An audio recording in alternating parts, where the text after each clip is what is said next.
Pedro Pardo y Albert Galceran son Els Homes Clàssics. Señor Bolodos, muchas gracias por atendernos. Un placer para mí. ¿Cómo está? Bien. Ya empieza el día con nuestra entrevista para mí. Esta conversación la mantenemos en su hotel a pocos días del triple concierto que hará en el Auditori, viernes, sábado y domingo. ¿Cómo está usted los días previos a un concierto como este? Bueno, estudiando, últimas quizá 2 o 3 días descansando y... Bueno, es que depende mucho si estoy en la gira con varios conciertos, pues no puedo permitirme este lujo de descansar o no estudiar, entonces si tengo ahora, por ejemplo, que yo tenía un trabajo muy difícil con mi disco que acaba de ahora terminarse y va a salir el mes abril-mayo, pues estaba escuchando las versiones de mi grabación, varias, es un trabajo muy difícil que necesita muchísima concentración y mucho cansancio después. Claro, no me podía permitir este lujo de relajarme mucho antes de estos conciertos. Claro, porque en el fondo relajarse y descansar a veces simplemente significa estudiar, ¿no? Y poder estar tranquilo con el instrumento y poder preparar tranquilamente el concierto que tiene, ¿no? Porque, ¿qué prefiere, tocar con orquesta o tocar solo? No, yo personalmente creo que a muchas personas les gusta ser independientes en la vida. Entonces es mucho lujo salir y tocar y sabes que todo depende de ti. Y tienes más tiempo, porque con 2 partes de un recital tú puedes hacer varias piezas, después otro concierto con propinas, y es que es una cosa muchísimo más completa que tocar 30 o 25 minutos con orquesta, donde dependes mucho en qué ánimo está la orquesta en este momento, qué tal tu relación con el director. Todo es mucho más. No se puede comparar, son cosas completamente distintas. Y también los colores que da piano en recital son muchísimo, puedes elegir una paleta muchísimo más amplia, porque puedes ir a unos colores exquisitos más bajos, digamos más sutiles de pianísimos de 4 piano 5, que con sonoridad de orquesta no puedes nunca usar porque se cubra con los sonidos de orquesta. A mí de pequeño me pasaba una cosa un poco diferente, y es que como yo estaba todo el día con el piano y tenía un poco de envidia de mis compañeros violinistas y flautistas que tocaban en grupo, ¿no? Los pianistas siempre estamos como muy solos, ¿no? Sí. Puede ser, depende si tocas música de cámara o si estás tocando con orquesta y en orquesta tienes unos amigos de mucho tiempo, no estás solo, pero claro. Justamente yo creo que es una profesión pianista, es más solitaria que... Depende, claro, de cada uno, cada tiene su propio ritmo. Hay unos que tienen amigos en todas partes del mundo, en cada ciudad tienen 20 amigos, no sé, es que depende de cada uno. ¿Y se hacen muchos ensayos con orquesta antes del concierto? Cada persona tiene su ritmo de vida y mi ritmo es un poco particular porque yo levanto tarde como a las 11. Entonces a veces el ensayo general se hace en el día de concierto a las 9, a las 10 de la mañana. Y entonces sí, yo siempre trato de pedir que no hacemos esto porque si no me estoy frito para el concierto, ¿no? Es normal, ¿no? Eso también lo decía Pavarotti, no le gustaba nada ensayar por las mañanas a Pavarotti. Sí, es que cada uno, yo creo que yo puedo ensayar por la mañana un día antes, pero el día de concierto hacer ensayo largo o en general por la mañana ser cansado y tocar el mismo noche, el mismo día por la noche me cansa mucho. Aquí tocará con la OBCI, dirigida por el maestro Pons. ¿Qué relación tiene con él? Ya hemos tenido varias ocasiones de tocar. Tocaba con la Orquesta de Madrid. Hacemos una gira en Alemania, me acuerdo muy bien. Ya tengo relación muchos años. Ya muchos años me acuerdo concierto de Brahms, concierto de Rachmaninoff con él. Y también me acuerdo muy bien de mi principio con esta orquesta sin director de orquesta, con Larry Foster. que me parece que es primera vez que me fue, mi primer concierto en Barcelona fue con orquesta, con Larry Foster, creo que. ¿Es importante no tener buena relación con el director? Sí, es que ayuda mucho a el sentido, cómo te sientes, cómo sientes cómodo, y cosa que ayuda, que inspira, que hay si no hay contacto, entonces hay muchísimo menos posibilidad de interpretar obra, digamos, juntos. Claro, es que en el fondo es música de cámara ampliada, ¿no? Es un conjunto entre el director, que tiene la orquesta, y el piano, ¿no? Y el pianista, y se tienen que entender absolutamente, ¿no? Sí.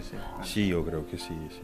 Es que eso depende mucho yo creo que hay muchísimo probabilidad que es una parte muy importante, creo que uno de más importantes para el concierto, como tienes la relación con el director, claro. ¿Y notas de diferencia o diferencias entre orquestas? Por ejemplo, las orquestas más mediterráneas, podríamos decir, con las orquestas pues más de Europa o de otros países.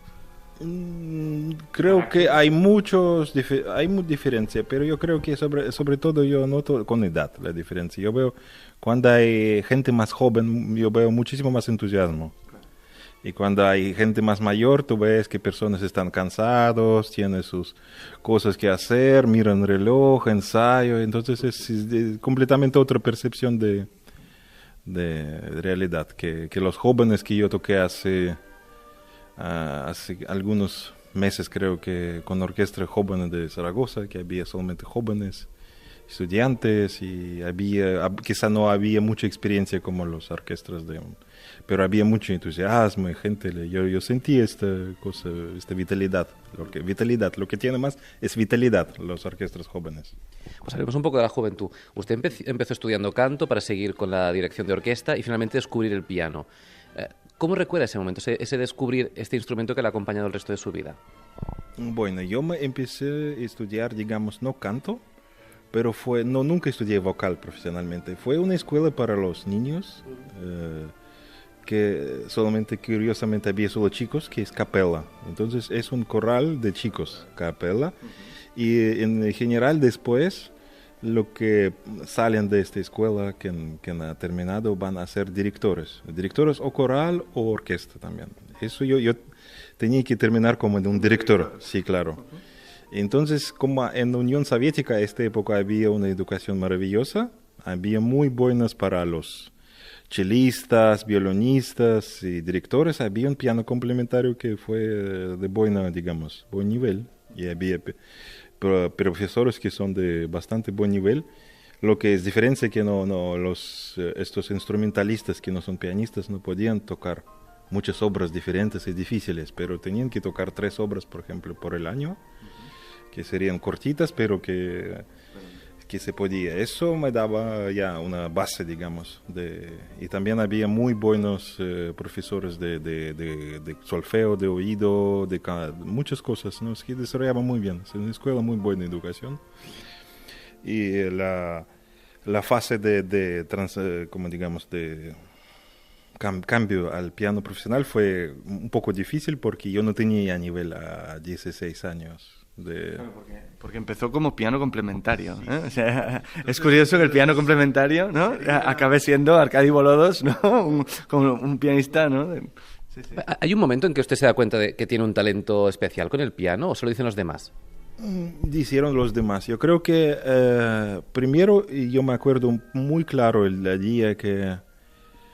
día que yo cuando fue una consulta porque antes de entrar a una escuela o un conservatorio, audición, exactamente como dices tú, audición. Entonces, en este momento había un profesor que es de este conservatorio y me dijo, ya es tarde, que no puedes entrar, que tienes que prepararte mejor, que ya no tienes nivel de tu edad, gente. Entonces yo me acuerdo de 16 a 18 había muchas preguntas, y cómo puedo, pero me gustaba tanto tocar que siempre continuaba a tocar piano, porque no solamente tu nivel que decide también tu pasión por piano, ¿no? Mucho. Claro, pero entonces, o sea, digamos que la base técnica la fue cogiendo pues a medida que usted iba estudiando, o no tenía un gran referente, un gran profesor que desde pequeñito le guió, ¿no? Digamos.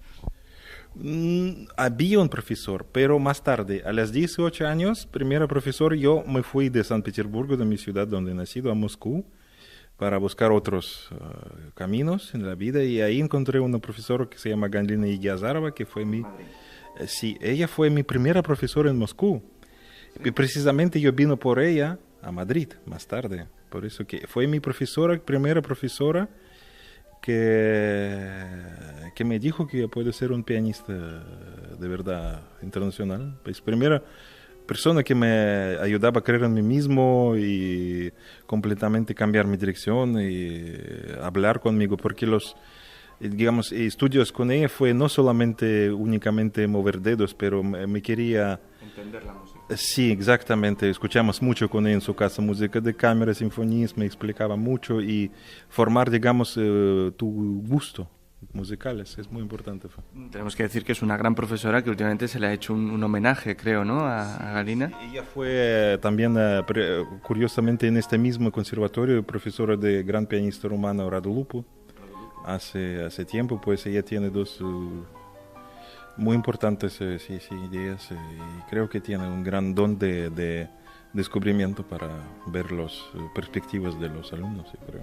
Por lo tanto, podríamos decir que la técnica no es una cosa primordial, ¿no? Digamos que lo primordial, lo más importante es la música, ¿no? Y la técnica, lo que pasa es que, claro, decir esto a una persona que tiene una técnica como la suya, pues es un poco como decir que, no sé, que un conductor de Fórmula 1, no, la velocidad no es importante, hombre, lo es, ¿no? Pero no lo es todo, ¿no? No es todo, y yo creo que no hay pianistas verdaderamente apasionados de virtuosismo, digamos, porque técnica es una palabra que me suena un poco, me parece más virtuosismo, se dice, ¿no? En castellano, ¿no? Porque el virtuosismo es el muchísimo, digamos, coraggio, como coraggio, se dice en italiano, courage en francés, no sé cómo coraje, que tienes muchísimo, atreves de hacerlo. Y entonces hay pianistas que tocan todos estudios trascendentales, muchísimas obras virtuosas, de verdad, que yo no fue al gran pasión. Lo que confunden creo que con esto, porque hacía muchos y hago mis propias transcripciones. Y entonces, pero en esto que me interesa mucho es, no, digamos, velocidad, pero me interesa muchísimo las combinaciones, colores, diferentes armonías. Sí, yo creo que es más de creación de composición que me interesa que los efectos de rapidez.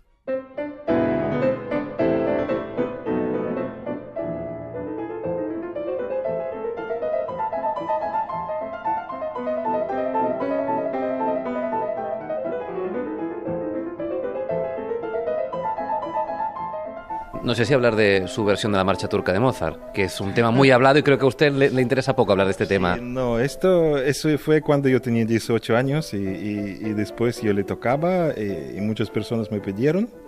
Y cuando le toqué a Sony primer disco, varios años después, me pidieron que Arkady, ¿puedes hacerte la versión marcha turca? Y yo sí, por el disco. Y jamás podía imaginar que alguien otro va después a copiarlo y hacerlo y como poner partitura, porque no hay partitura. Tengo entendido que no hay partitura, ¿no? Por improvisación, además que sí, es difícil. La más increíble que le puedo notar ahora, pienso que voy a notarla porque las versiones que tocan miles pianistas son 50% erróneos, que no hay notas correctas. ¿Que faltan notas? Sí, cambian armonías, no, es que no pianistas que tocan, pero persona que trataba a notar. Creo que no he oído bien las notas, yo creo, y pasa lo mismo, no solamente conmigo, hay muchas transcripciones de Horowitz que hoy en pianistas tocan, pero no se puede poner nombre de Horowitz al lado, porque es que son muchas diferencias de notas, no se puede hacer, es que... Y entonces, ¿por qué no hace una aportación a la humanidad y la escribe? Creo, yo nunca pensaba, porque yo creo que musicalmente esta pieza no tiene mucha importancia. Es una broma, digamos, ¿no? Es una broma, es una cosa de humor, ¿no? Poniendo esta pieza, para mí es una cosa de humor de un joven chico que empieza a tocar piano, ¿no? Y un poco tributo y hace estas transcripciones de estilo Horowitz, Godowsky y de muchos de estos antiguos. Y yo hacía tradición esta y que sigo ahora haciendo estas transcripciones de vez en cuando con unas nuevas transcripciones que he hecho estos últimos 5 años. Yo he hecho unas 2 transcripciones españolas de este estilo de, digamos, brillantes de exploración, de entusiasmo, de muchísima energía. Esto es una que se llama Malagueña de Ernesto Lecona.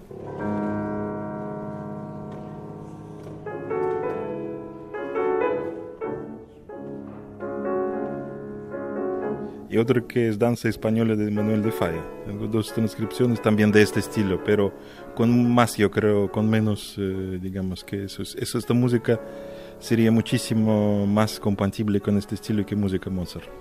Lo que pasa es que alguien podría decir que por ejemplo, las rapsodias húngaras de Liszt también son una broma, ¿no? Porque al final acabas haciendo malabarismos, ¿no? Entre teclas. Depende cómo la interpretas, ¿verdad? Tienes razón que tiene muchísimo humor y parte folclórico, digamos, porque lo folclórico, la gente de pueblo están siempre un poco más simples, exaltadas, pero las partes principales, como primeras partes, son muchísimo a veces tristes y hay muchísima poesía dentro y también la rapsodia número 2, por ejemplo, que todo el mundo tocando. La primera parte es una parte muy, muy dolorosa y con muchísimo, sí.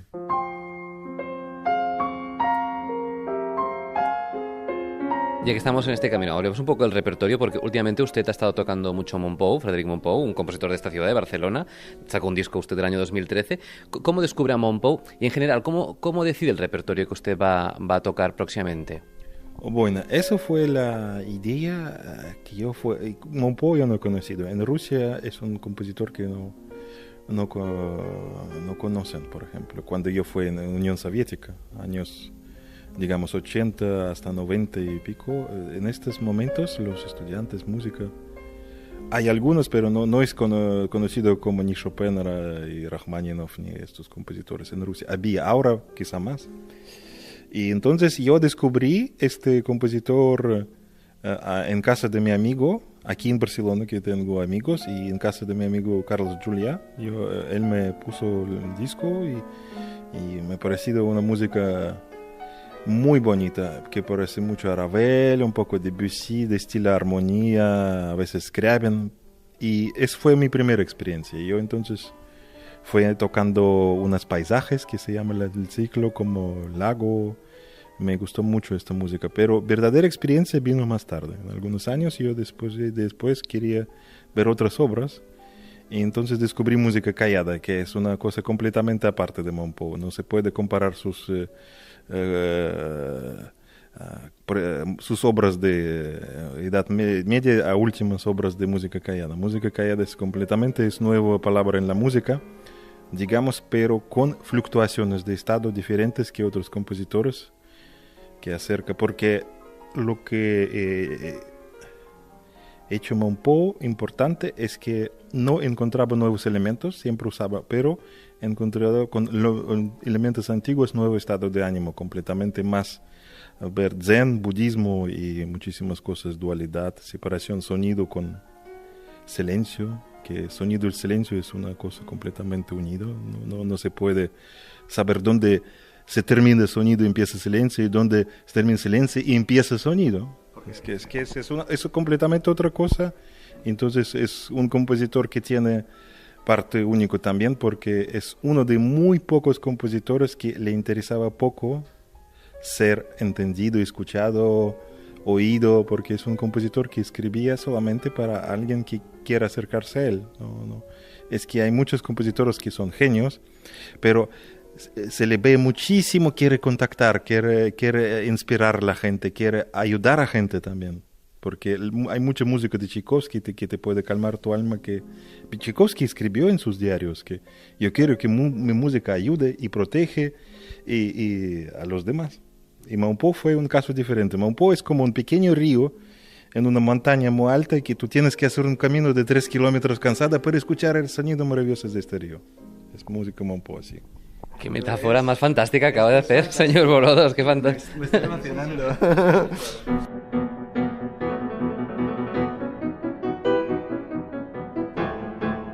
Creo que es cada 2 años que usted decide cambiar repertorio, cambiar programas.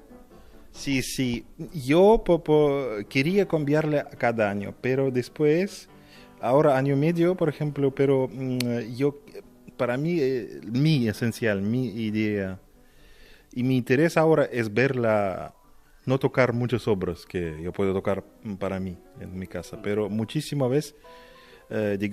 veces ver cómo se transforma esta parte de posibilidad de interpretar y ver la modulación de obra y desarrollo y cambio durante, por ejemplo, 12 meses o 14 meses, es la cosa la más que me fascina en arte de interpretación. Porque para mí no tiene sentido cada mes cambiar programa porque no veo la maduración de mí. Pero hay otros que yo no digo que es malo o bueno, yo digo que para mí personalmente. O sea, mejor hacer menos conciertos, tener un programa más limitado, pero disfrutarlo y profundizar más en él. Sí, exactamente. Y este proceso de maduración de obra es la más importante y que me más fascina y que me hace más pasión, ¿verdad? Por la música. Es ver. Y a veces que cuando termino un programa y empiezo otro, me da casi lástima de dejarlo. Porque yo he leído que algunas personas dicen que me gusta cambiar, es otro completamente estilo. No digo que es estilo bueno o malo, pero es completamente otro acercamiento a mentalidad. Pero a mí... Claro, es que al final es la misma obra la que cambia. Porque cuando madura, no la tocas igual al principio que al final y cambia. Y este cambio es la misma obra, ¿no? Digamos que para mí tocar en mi habitación con mi piano, puedo tocar lo que me da la gana. Es una cosa, pero dar conciertos es completamente cosa diferente, no es suficientemente aprender notas de tocar. Hay obras que yo toco en muchos años en mi casa y no sé si voy a tocarlas en escenario. No necesita, esto es otro acercamiento completamente. Una persona como usted que vive siempre con el piano, cuando llega a casa le apetece tocar el piano, ¿lo disfruta? Sí, pero yo creo que nuestro trabajo viene muchísimo de parte, digamos, música es una parte de mi vida. Y significa que música suena interiormente dentro de mí siempre. Entonces no se puede decir cuándo es proceso estudio o tocar piano es más necesario que yo acerco el piano y ya trabajo. No, yo trabajo siempre. En mi cabeza hay siempre un momento. Y puedo, por ejemplo, tener días más productivos sin piano que días con piano, pero serían menos productivos. Entonces, diciendo que tocar piano depende. Si regresas de una gira difícil y tienes, por ejemplo, 5 conciertos seguidos, que yo a veces he tenido en mi vida máximo seguidos 8, para mí es mucho. Entonces yo prefiero físicamente no acercarme para descansar todo, físico, moral, músculos, silencio es un purificador, silencio purifica mucho. Después, cuando no estás, por ejemplo, tocando 2 o 3 semanas, un mes, piano, después acercas al piano y cada nueva modulación te parece como la voz primera vez en la vida.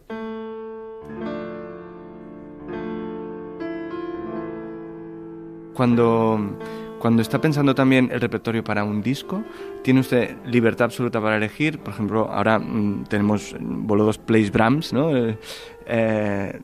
¿Libertad absoluta o las discográficas dicen, no, mejor que haga usted hacia aquí, hacia allí? Al principio sí, discográfica teníamos muchísimas discusiones y difícil fue. Ahora últimas, digamos, desde 2000, yo tenía un periodo de 5 años no grabar discos después y después ahora tengo, como dice, luz verde. Me dicen que puede hacer que cada vez es más difícil para ellos sacar las sesiones de grabación que cuesta dinero para ellos, que tienen problemas. Ahora yo creo que no tienen situación de antes, pero por lo menos respetan mucho que escojo. Dicen que por favor, Arcadio, te puedes hacer todo que... ¿Y por qué has escogido ahora Brahms? Porque le tocaba últimos años, es un resumen. Yo tocaba, es que para mí hacer disco es, yo quiero tocar esta obra años en escenario antes de ir en el estudio. No veo esta fórmula de aprender en un mes una obra e ir al estudio. Para mí no significa mucho, porque yo quiero ver cómo se evoluciona la obra, después ir y hacer muchísimas versiones diferentes en el estudio, muchos. Después proceso no se termina el estudio, después me mandan por el correo todas versiones y en el momento más difícil es escoger, escuchar todas estas versiones. Es un proceso muy, muy lento y muy intenso y cansa mucho, sí, justamente. Está muy bien saber esto y que la gente nos escuche, porque al final tiene todo el sentido comprar un disco de Arkady Bolodós, porque es el resumen de su interpretación y de su maduración sobre la música que usted ha escogido, ¿no? Claro. Es como un buen vino, ¿no? Al final. Es que hay obras en el piano que no se puede tocar una vez, grabar y ya. Hay obras como últimos intermedios de Brahms, últimos sonatas de Beethoven, que hay que tocar toda la vida y buscar y nunca encontramos las esenciales. O sea, son unas obras tan geniales, colosales, que yo creo que la fuerza humana no llega a las fuerzas de genios que escribieron estas obras. Es muy probable que ahora nos esté escuchando algún joven estudiante de piano. Vaya, seguro que hay jóvenes estudiantes de piano que nos estén escuchando ahora. Sé que tiene previsto hacer una masterclass también aquí en Barcelona. ¿Le gusta el contacto con los jóvenes? Justamente que yo creo que cada época de la vida tiene diferentes fases. Y ahora tengo una fase que yo puedo muchísimo ayudar, yo creo, inspirar, iluminar los jóvenes. Y es que creo que sería muy buena ayuda y utilidad para el mundo musical, porque hay unos ciertos periodos de juventud cuando quieres concentrar sobre tus conciertos, viajes, después hay otro cierto, y ahora estoy en fase que quiero encontrarme más y inspirar, y cómo puedo ayudarlas. Yo creo, y es una idea que lanzo, pero todas estas ideas y todas estas reflexiones tendrían que quedar plasmadas por escrito, en algún libro, sobre sus vivencias, sus historias, porque yo creo que estas aproximaciones a los intérpretes, quien tenga la suerte de ir a la masterclass lo vivirá, pero yo encuentro tan interesante que una persona en el fondo esté haciendo un trabajo interior y científico sobre las obras y de tanto nivel, ¿no? Que es muy interesante todas las aportaciones que pueda tener, ¿no? Sí, yo creo que todos los intérpretes tenemos que ser como compositor un poco, porque compositores les suena siempre música por dentro, y los intérpretes que tocan sus obras le tienen que sonar sus obras que interpretan por dentro. Al final tenemos que tocarlo así y convencer a la gente que nosotros mismos escribimos estas obras, que cada sí, claro, es acercamiento completamente diferente, no es una obra que tiene que vivir mucho dentro de ti para madurar y ser un parte de ti, tu alma, la obra. De hecho, hay compositores que dicen que la obra se acaba cuando se interpreta, ¿no? O sea, él hace una parte, el compositor, y una parte importante es la interpretación que se hace. Sí, yo creo que las dos maneras que existen tienen su propio valor. ¿Y la composición no le interesa? Porque los arreglos sí, pero la composición propiamente dicho. Es que difícil hoy en la vida que yo veo que la música clásica, digamos, muchísimos, ¿cómo se dice? Los medios de expresión ya usaban. Y entonces es muy difícil encontrar nuevo lenguaje en música clásica. Por eso tú puedes escribir un preludio en estilo de uno compositor de otro. Hoy si tú sientas en el piano así entonces te van a decir que ya es la música. Es que es difícil porque la música estaba tan rápido desarrollada y los compositores querían complicar. Había muy pocos compositores que querían minimalizar y decomponer, como Monpou, por ejemplo, que él quería cada vez más minimalista, menos notas, y cuando le dijeron yo compongo, usted compone, y dice no, yo no compongo, yo descompongo. Entonces es otra aproximación, como dices, acercamiento al piano y a la música que tienen otros compositores, por eso que es muy difícil. Si hoy por ejemplo, si empiezas a componer ya puedes decir, esto ya estaba, estos elementos ya existen, estos existen, ¿qué puedo? No. Claro, y por lo tanto, ¿hacia dónde va la música? No sé, eso es gran cuestión. Yo no puedo no tengo tanto derecho decirlo, porque quién soy para decirlo, dónde va música. Usted recientemente ha tenido una hija. Sí. Tiene 3 años, si no me equivoco. Sí, eso también hace muchísimo parte de ayudar a los jóvenes, que yo quiero más. Porque pues, el sentimiento de paternidad da muchísima idea que hay muchos jóvenes que necesitan quizá una inspiración e ir a ayudar, sí. ¿Le ha cambiado como músico el ser padre? Creo que sí, mucha vida, porque me ha cambiado toda mi forma de vida, porque yo tenía hija tarde y con mi mujer hemos viajado 15 años juntos, entonces últimos 4 años bajo yo solo y tiene otra perspectiva y siempre he hecho de menos mi hija. Y, por ejemplo, ahora está en Barcelona, vino conmigo, donde puedo le cojo conmigo. Es una cosa completamente diferente, ya no tienes esta tranquilidad, paz, ya tienes que siempre preocupación, dónde está, qué está, cómo duerme, si no duele algo es otro tipo de vida que va a tener después, es otro tipo y por eso yo quiero ahora también. Tiene esta idea de comunicar con jóvenes y ayudarlos, tiene muchísima parte ligada con mi paternidad.